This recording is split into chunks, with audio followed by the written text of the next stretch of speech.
National Union of journalist ইণ্ডিয়াৰ দ্বাৰা corona যোদ্ধা ৰাষ্ট্ৰীয় সন্মানেৰে সন্মানিত হোৱা বটদ্ৰৱাৰ সাংবাদিক দিব্যজ্যোতি বৰুৱাক উষ্ম আদৰণি জনালে নগাঁও জিলা আমছুৱে।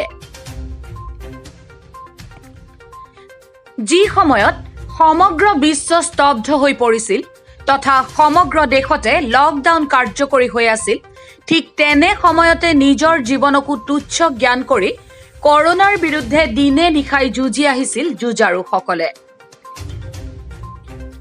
চিকিৎসক, নাৰ্ছ, স্বাস্থ্যকৰ্মী, আৰক্ষী প্ৰশাসনৰ লোক, সাংবাদিক তথা বিভিন্ন জৰুৰীকালীন সেৱাত জড়িত লোকসকলে সেই সংকটৰ সময়তো ৰাইজলৈ সেৱা নিষ্ঠা সহকাৰে আগবঢ়াই আহিছিল। সেই নিষ্ঠাৱান যুঁজাৰুসকলক সন্মানিত কৰাৰ উদ্দেশ্য প্ৰকাশ কৰিছিল ইণ্টাৰনেশ্যনেল ফেডাৰেশ্যন অৱ জাৰ্নেলিষ্টে। ইণ্টাৰনেশ্যনেল ফেডাৰেশ্যন অৱ জাৰ্নেলিষ্টৰ পৰামৰ্শক্ৰমে National Union of Journalist India NUJI corona যোদ্ধা ৰাষ্ট্ৰীয় সন্মান আগবঢ়োৱাৰ সিদ্ধান্ত গ্ৰহণ কৰিছিল যুঁজাৰুসকলক।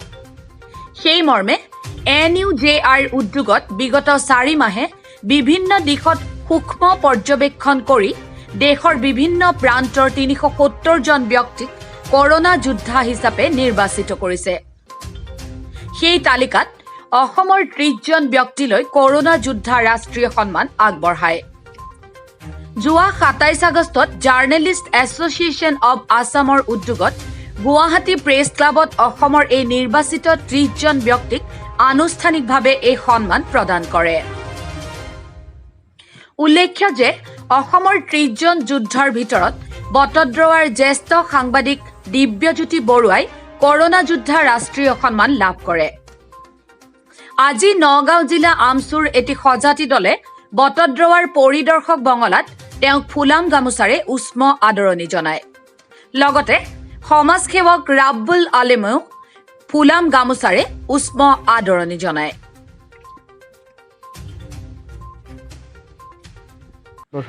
ধিঙৰ পৰা ইছামুদ্দিন আহমেদৰ ৰিপৰ্ট, আৱাৰ টাইমছ।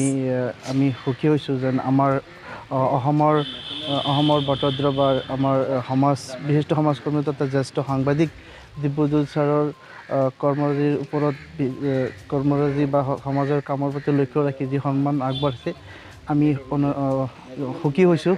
আৰু তেখেতে যাতে কৰোনাৰ সময়ত যেনেকৈ সেৱা আগবঢ়াইছে যাতে গোটেই জীৱন ৰাইজৰ হকে জাতি ধৰ্ম নিৰ্বিশেষে যাতে কাম কৰি যাব পাৰে আমি আশা কৰিছোঁ তেখেতৰ পৰা। আৰু কৰোনাৰ ভয়াৱহতাৰ মাজত মানুহ ঘৰৰ পৰা নোলায় আৰু ছাৰে মানুহৰ কাৰণে ৰিলিফৰ ব্যৱস্থা কৰিছে আৰু বিভিন্ন সেৱা আগবঢ়াইছে। কৰোনা যোদ্ধা বুলি ছাৰক এৱাৰ্ড দিছে। আমি এই এৱাৰ্ড লৈ ছাৰৰ লৈ আমি গৌৰৱ অনুভৱ কৰিছোঁ। নেশ্যনেল ইউনিয়ন অফ জাৰ্নেলিষ্ট ইণ্ডিয়াৰ তৰফৰ পৰা সমগ্ৰ দেশৰ 370 গৰাকী সাংবাদিককে আদি কৰি বিভিন্ন ক্ষেত্ৰত সামাজিক ক্ষেত্ৰত কাম কৰি থকা 370 গৰাকী বিশেষ ব্যক্তিক তেওঁলোকে এটা ৰাষ্ট্ৰীয় সন্মান দিয়াৰ বাবে তেওঁলোকে মনোনীত কৰাৰ পাছত যোৱা 27 আগষ্টত গুৱাহাটী প্ৰেছ ক্লাবত অসমৰ 20 গৰাকী জ্যেষ্ঠ সাংবাদিকৰ লগতে মোকো তেওঁলোকে এই ৰাষ্ট্ৰীয় সন্মানৰ অংশীদাৰ কৰিছে, কৰোনা যোদ্ধাৰ সন্মান। মই নিজে আনন্দিত, গৌৰৱান্বিত আৰু খুব প্ৰেৰণা পাইছোঁ এই বিষয়টোক লৈ। চবতকৈ বেছি প্ৰেৰণা এইটো কথাৰ কাৰণে পাইছোঁ, আমি বটদ্ৰৱাৰ এটা আচলতে নামটো বটদ্ৰৱাৰ বহুত আমি ডাঙৰ হয় নামটো, গুৰুজনাৰ জন্মস্থান, কিন্তু অঞ্চল বিশেষে বা এই অঞ্চলটো উন্নয়নৰ ক্ষেত্ৰত যথেষ্ট পিছপৰা আমি অঞ্চলটোত খুব কষ্টৰে কাম কৰোঁ। ইয়াতে গ্ৰাম্য অঞ্চলত বহুত বিভিন্ন অসুবিধাখিনিৰ মাজেদি আমি ইয়াতে মানে সাংবাদিকতাৰ এটা আমি যুদ্ধ ক্ষেত্ৰখনত মোৰ লগতে মোৰ সতীৰ্থ সাংবাদিকসকলৰ সহযোগত মই আগবাঢ়িছোঁ।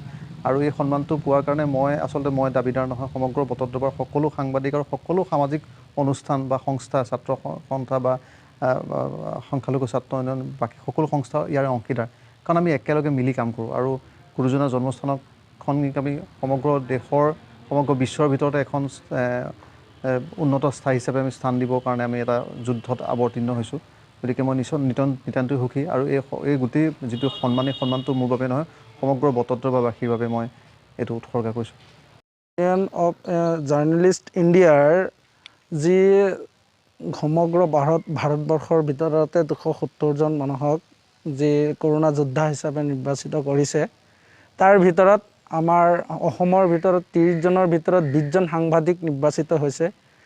তাৰে আমাৰ বটদ্ৰৱাৰ নগাঁও জিলাৰ বটদ্ৰৱাৰ আমাৰ দিব্যজ্যোতি চাহাবলৈ যি সন্মান, কৰোণা যোদ্ধা হিচাপে যি সন্মান নেশ্যনেল ইউনিয়ন অফ জাৰ্নেলিষ্ট ইণ্ডিয়াই যি সন্মান তেখেতক প্ৰদৰ্শন কৰিছে, তাৰ কাৰণে আমি আজি তেখেতক সম্বৰ্ধনা জনোৱাৰ কাৰণে আমি আজি তেখেতৰ ওচৰত আহি উপস্থিত হৈছোঁ আৰু তেখেতক সম্বৰ্ধনা জনাই আমি যথেষ্ট উৎফুল্লিত হৈছোঁ আৰু আমি তেখেতৰ যি ধৰণৰ কৰোণাৰ বিৰুদ্ধে কৰোণাৰ সময়ত নিজৰ প্ৰাণৰ প্ৰতি কুণ্ঠাবোধ নকৰি নিজৰ যথেষ্ট সময় খৰচ কৰি বিভিন্ন সময়ত বিভিন্ন স্থানত তেওঁ গৈ পেলাই যি ধৰণে আমাৰ জনসাধাৰণৰ সেৱা আগবঢ়াই আহিছে তাৰ কাৰণে তেখেতক ধন্যবাদ জ্ঞাপন কৰিছোঁ আৰু তেখেতৰ দীৰ্ঘায়ু কামনা কৰিছোঁ। ভৱিষ্যতেও যাতে তেখেতে আমাৰ এই অঞ্চলৰ পিছপৰা অঞ্চলৰ বিভিন্ন বা বাতৰি তথা ৰাইজৰ হৈ কাম কৰি আহে, তাৰ কাৰণে তেওঁক